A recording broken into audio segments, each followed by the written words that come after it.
நேற்று நைட்டு வீடு mop போடணுங்கிறதுக்காக night dinner முடிச்சதுமே கிச்சனை அப்படியே போட்டு விட்டேன். இதுதான் என்கிட்ட பெரிய கெட்ட பழக்கமே.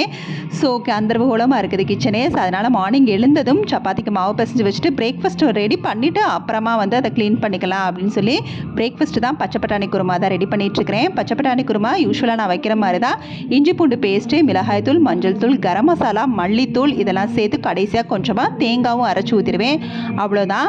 இது வந்து ரெடி பண்ணிவிட்டு அப்படியே ஹேர் பேக்கும் ரெடி பண்ண ஸ்டார்ட் பண்ணிட்டேன். என்னோடய ஃபேவரட் ஹேர் பேக் தான். தேங்காய், சின்ன வெங்காயம், கருவேப்பிலை, தயிர் ஊற்றி நல்லா வந்து பேஸ்ட் பண்ணி அதை வடிகட்டி ஹேர் பேக் போட்டேன். 20 மினிட்ஸ் ஆகணும். ஸோ அதுக்குள்ளே வந்து பாத்திரத்தை ஒதுக்கிடுவோம் அப்படின்னு சொல்லிட்டு ஒதுக்கி வச்சாச்சு.